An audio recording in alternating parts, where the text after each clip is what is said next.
علماء فرماتے ہیں کہ جب بچہ پیدا ہو تو اس کو تحنیک کرانا اس حدیث کی وجہ سے سنت اور مسنون ہے. اور بعض علماء نے یہ لکھا ہے کہ یہ تحنیک کا عمل حضرت رسول اللہ صلی اللہ علیہ وسلم کے زمانے میں جائز تھا اور حضرت رسول اللہ صلی اللہ علیہ وسلم کی ذات تک محدود تھا, اور صحابہ کرام رضوان اللہ تعالی علیہم اجمعین کا معمول یہ تھا کہ ان کے یہاں جو بھی بچہ پیدا ہوتا رسول اللہ صلی اللہ علیہ وسلم کی خدمت میں فوراً لے جاتے. ماں کا دودھ یا اور کوئی چیز بچے کے پیٹ میں جائے اس سے پہلے رسول اللہ صلی اللہ علیہ وسلم کی خدمت میں بھیجتے تھے, تاکہ رسول اللہ صلی اللہ علیہ وسلم کا لعاب مبارک اور آپ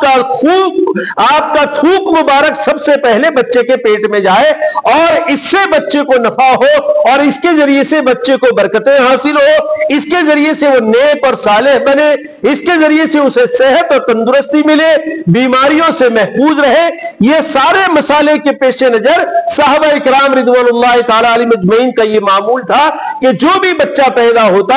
بچے کو لے کر رسول اللہ صلی اللہ علیہ وسلم کی خدمت میں بھیجتے تھے, اور ساتھ میں کھجور یا کوئی بھی میٹھی چیز جو میسر ہو وہ لے کر بھیجتے تھے, تاکہ تحنیک رسول اللہ صلی اللہ علیہ وسلم کرے اور اس کے ذریعے سے بچے کو بے شمار برکات اور اس کا نفع ہو. پہلے نمبر کی چیز کہ وہ بیماریوں سے محفوظ رہ جائے, دوسرے نمبر کی چیز وہ اپنی زندگی میں نیک اور صالح بنے, متقی بنے, برائیوں سے محفوظ رہ جائے, اور اسی طریقے سے اور دوسری شرور اور آفات سے بچہ بچ جائے. اس گھر سے تحنیک کرائی جاتی تھی. علماء فرماتے ہیں کہ یہ تحنیک رسول اللہ صلی اللہ علیہ وسلم کے ساتھ خاص تھی, اور بعض علماء فرماتے ہیں کہ یہ تحنیک رسول اللہ صلی اللہ علیہ وسلم کے ساتھ خاص نہیں تھی, بلکہ آج بھی ہمارے زمانے میں بھی, اس کے بعد بھی رسول اللہ صلی اللہ علیہ وسلم کے بعد بھی اللہ والوں سے تحنیک کا عمل ثابت ہے. تو یہ تحنیک مسنون ہے اور سنت ہے. آج کے زمانے کے اندر بھی جو اہل اللہ ہے, جو اللہ کے مخلص بندے ہیں,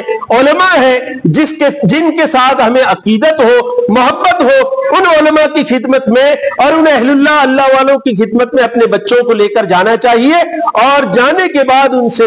تحنیک کرانے کی درخواست کرنی چاہیے, تاکہ بچے کے پیٹ میں پیدا ہونے کے بعد سب سے پہلی جو چیز جائے وہ مسنون عمل تحنیک کا کھانا, اور اس اللہ کے رسول صلی اللہ علیہ وسلم کی اس سنت کی برکت سے چاہے کوئی اور اللہ والا بھی اس کام کو کرے گا, اس عمل کو کرے گا, انشاءاللہ وہی نفع اس بچے کو بھی حاصل ہوں گے جو ان بچوں کو حاصل ہوتے تھے جو رسول اللہ صلی اللہ علیہ وسلم کی سے تحنیک کراتے تھے. تو اس کے ذریعے سے بیماریوں سے بھی محفوظ رہ سکتا ہے بچہ, شرور و آفات سے بھی محفوظ رہ سکتا ہے, زندگی بھر برائیوں سے محفوظ رہ کر نیک اور صالح اور متقی بن سکتا ہے. اللہ تعالی شانہ ہمیں عمل کی توفیق عطا فرماوے. ابھی ایک اور عمل اس سلسلے کے اندر ایک بات عرض کرنا باقی ہے, وہ انشاءاللہ آئندہ عرض کریں گے. آخری جملہ ہے کہ اللہ کے رسول صلی اللہ علیہ وسلم نے اس بیٹے کا نام عبداللہ رکھا تھا. اس سلسلے میں انشاءاللہ آئندہ کچھ عرض کریں گے. وآخر دعوانا ان الحمدللہ رب العالمین.